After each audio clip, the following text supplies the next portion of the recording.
بسم اللہ الرحمن الرحیم۔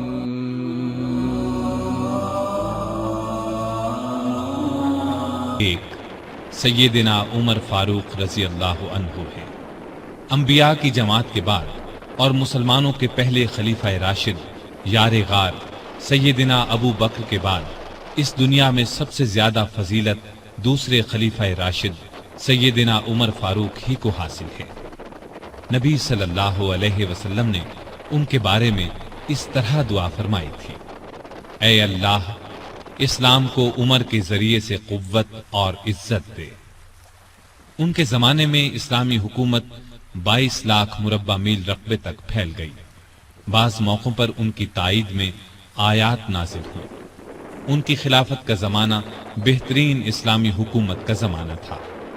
اتنے بڑے حکمران ہوتے ہوئے دوپہر کے وقت شہر سے باہر گرم زمین پر کوئی پتھر وغیرہ سر کے نیچے رکھ کر قیلولہ کر لیتے تھے۔ ان کے واقعات اس قدر حیرت انگیز ہیں کہ سننے والے دنگ رہ جاتے ہیں۔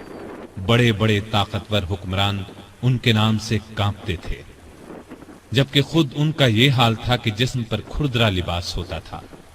آپ یقیناً ان کی زندگی کے انوکھے اوراق پڑھنا پسند کریں گے، لیکن آج آپ پڑھنے کی بجائے سن کر دیکھیں، آپ کو ایک عجیب سا فرحت بخش احساس ہوگا۔ سیدنا عمر فاروق رضی اللہ عنہ ہجری سال شروع ہونے سے 40 سال پہلے 583 عیسوی یا 584 عیسوی میں مکے میں پیدا ہوئے۔ نبی کریم صلی اللہ علیہ وسلم ان سے 13 سال پہلے دنیا میں تشریف لا چکے تھے۔ والدین نے نام عمر رکھا، کنیت ابو حفص تھی، لقب فاروق تھا، یعنی حق اور باطل میں فرق کرنے والا۔ یہ لقب انہیں نبی کریم صلی اللہ علیہ وسلم نے عطا فرمایا۔ حضرت عمر کا سلسلہ نسب 8ویں پشت میں نبی کریم سے جا ملتا ہے۔ آپ نے دنیا میں آنکھ کھولی تو مکے میں قریش کی سرداری تھی۔ یہ قبیلہ اسماعیل علیہ السلام کی اولاد سے تھا۔ قریش کے آگے چل کر 10 کے قریب قبیلے بن گئے۔ ان میں نبی کریم بنو ہاشم سے تھے، ابو بکر بنو تیم سے اور عمر فاروق بنو عدی سے۔ 10 کے 10 قبیلوں کے سپرد الگ الگ کام تھے۔ مثلا کوئی خانہ کعبہ کی دیکھ بھال کرتا تھا تو کوئی حاجیوں کو پانی پلاتا تھا، کوئی جھگڑوں کے فیصلے کرتا تھا۔ بنو عدی کے ذمے 2 کام تھے۔ قریش کو کوئی ایلچی بھیجنا ہوتا تو یہ بھیجتے تھے۔ دوسرا کام یہ تھا کہ 2 گروہوں میں جھگڑا ہو جاتا تو بنو عدی کا سردار فیصلہ کرتا تھا۔ بنو عدی کے گھر صفا اور مروہ پہاڑیوں کے درمیان میں تھے۔ عمر یہیں پیدا ہوئے اور پرورش پائی۔ ان کے والد خطاب بنو عدی کے سردار تھے۔ جس زمانے میں نبی کریم صلی اللہ علیہ وسلم نے نبوت کا اعلان کیا، خطاب فوت ہو چکے تھے۔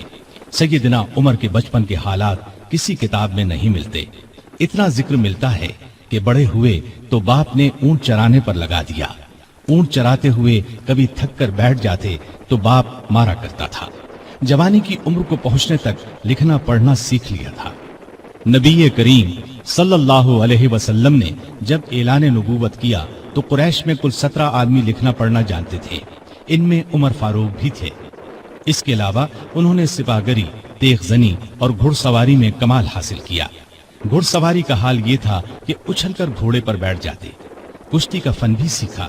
اونچے قد کے طاقتور آدمی تھے، چوٹی کے کئی پہلوانوں سے مقابلے جیتے۔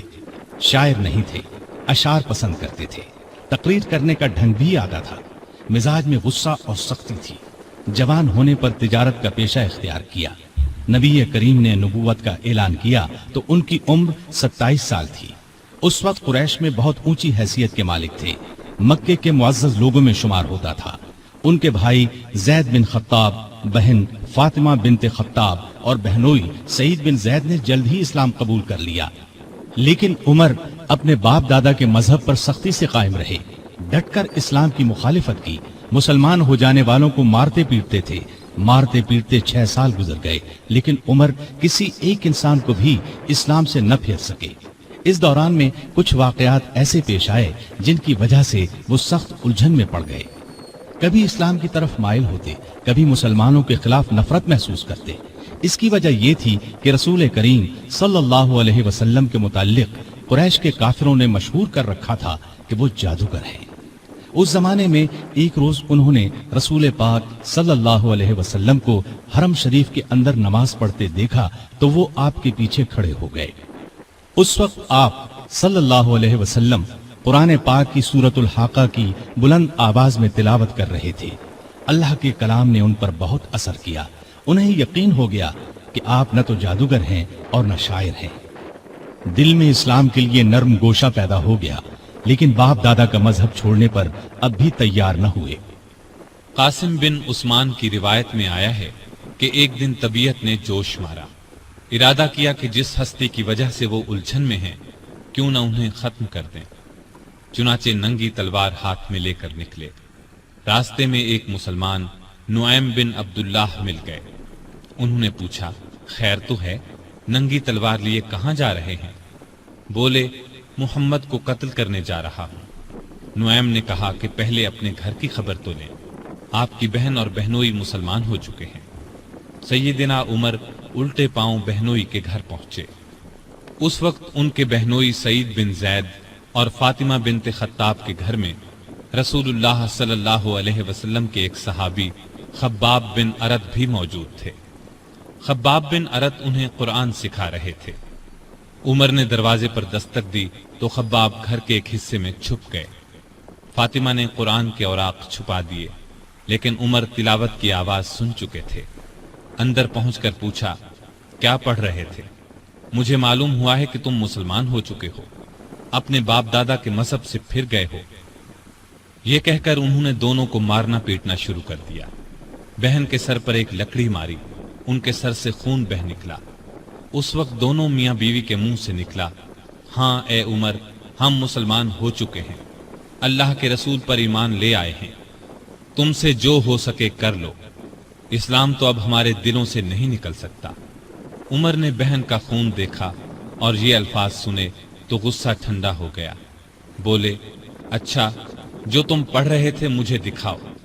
بہن نے اوراق انہیں دے دیے، ان پر سورہ طٰہٰ لکھی تھی۔ انہوں نے اس کو پڑھا تو بے اختیار پکار اٹھے، واہ کتنا عمدہ اور اعلیٰ درجے کا کلام ہے۔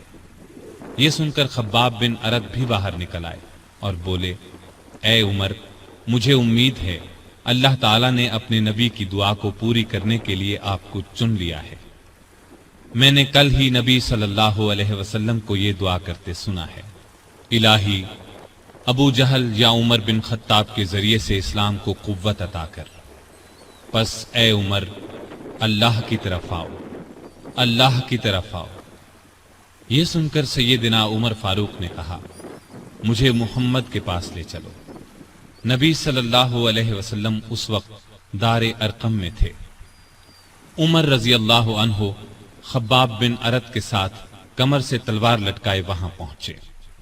دروازے پر دستک دی۔ ایک صحابی نے اندر سے ایک جھری میں سے جھانک کر آپ صلی اللہ علیہ وسلم کو بتایا، باہر عمر تلوار کمر سے لٹکائے کھڑے ہیں، نہ جانے کس ارادے سے آئے ہیں۔ آپ کے چچا سیدنا حمزہ رضی اللہ عنہ بھی اس وقت وہاں موجود تھے۔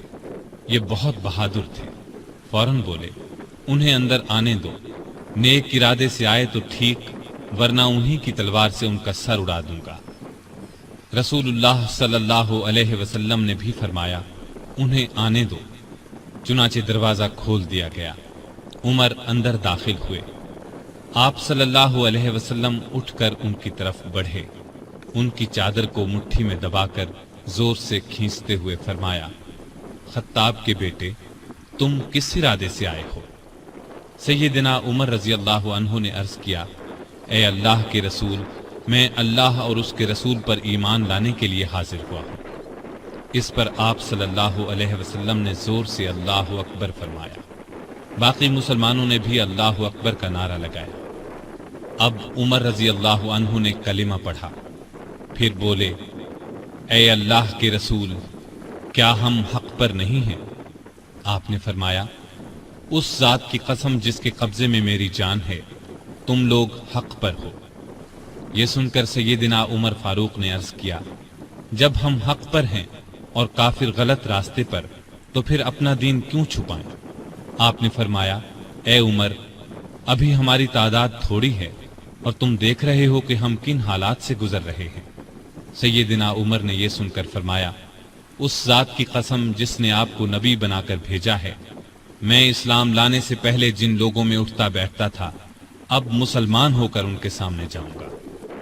اس پر تمام مسلمان دار ارقم سے 2 صفیں بنا کر نکلے اور کعبے کی طرف روانہ ہوئے۔ ایک صف میں عمر تھے، دوسری میں حمزہ۔ سب نے مسجد حرام میں نماز ادا کی۔ قریش نے یہ دیکھا تو طیش میں آ گئے۔ اس وقت تو کچھ نہ کہا، جب عمر تنہا نظر آئے تو ان پر حملہ کر دیا۔ انہوں نے بھی ڈٹ کر مقابلہ کیا۔ آخر کافر انہیں چھوڑ کر چلے گئے۔ یہ واقعہ نبوت کے 6 سال پیش آیا۔ ایمان لانے کے بعد 6 سال تک مکے میں رہے، پھر دوسرے مسلمانوں کے ساتھ مدینہ کی طرف ہجرت کی۔ ایسے میں کفار کو مخاطب ہو کر فرمایا، میں آج مکے سے جا رہا ہوں، کسی میں ہمت ہے تو مجھے روک کر دکھائے۔ کوئی آگے نہ آیا۔ اس طرح آپ قباء پہنچے۔ پھر نبی کریم صلی اللہ علیہ وسلم اور ابو بکر ہجرت کر کے وہاں تشریف لائے۔ مسجد قباء کی تعمیر کے بعد سب نے مدینے کا رخ کیا۔ ہجرت کے وقت سیدنا عمر فاروق کی عمر 40 سال کے قریب تھی۔ اس کے بعد وہ 23 برس اس دنیا میں رہے۔ یہ سارا زمانہ مدینے میں گزارا، مسجد نبوی کی تعمیر میں حصہ لیا۔ آپ صلی اللہ علیہ وسلم نے مہاجرین اور انصار میں بھائی چارہ کرایا تو اتبان بن مالک کو ان کا بھائی بنایا۔ انہوں نے اپنا نصف مکان انہیں دے دیا۔ عبداللہ بن زید نے خواب میں اذان کے الفاظ سنے۔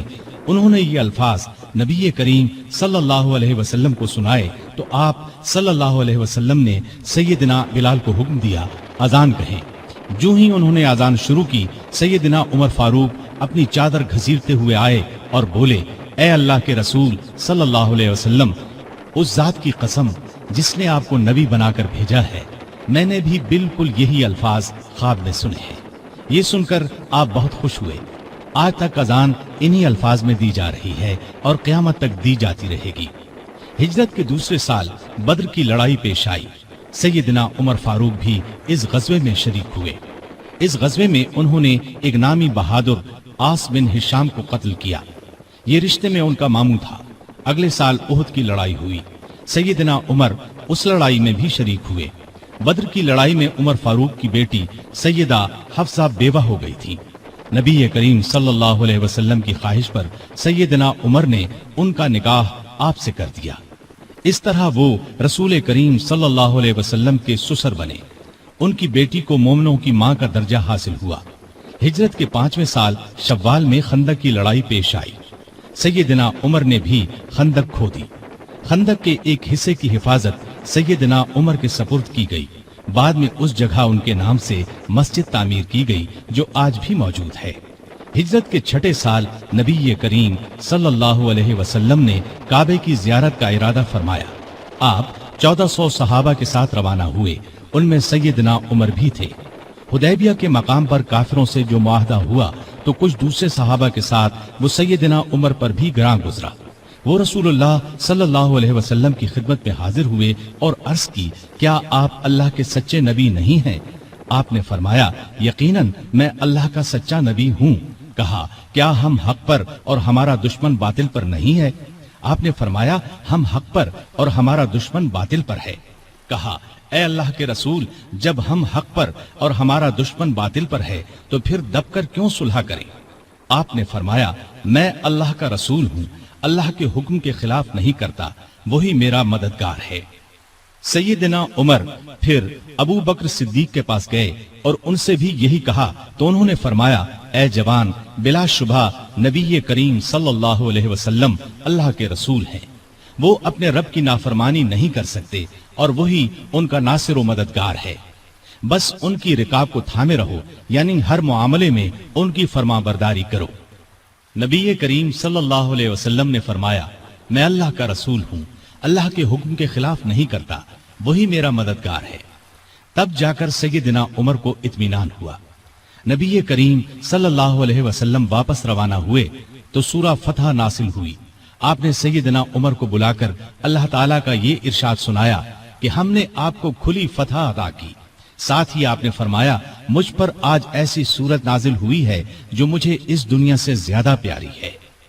سیدنا عمر رضی اللہ عنہ نے حدیبیہ کی صلح کے موقع پر جو گفتگو کی تھی وہ خلوص نیت پر مبنی تھی۔ پھر بھی انہیں تمام زندگی اس بات کا افسوس رہا کہ کیوں انہوں نے اس طرح کے سوال جواب کیے۔ اس کے بدلے میں انہوں نے بہت سے روزے رکھے، کئی غلام آزاد کیے اور بہت سی نفل نمازیں پڑھی۔ ہجرت کے 7ویں سال خیبر کی لڑائی ہوئی، اس میں بھی سیدنا عمر رضی اللہ عنہ شریک تھے۔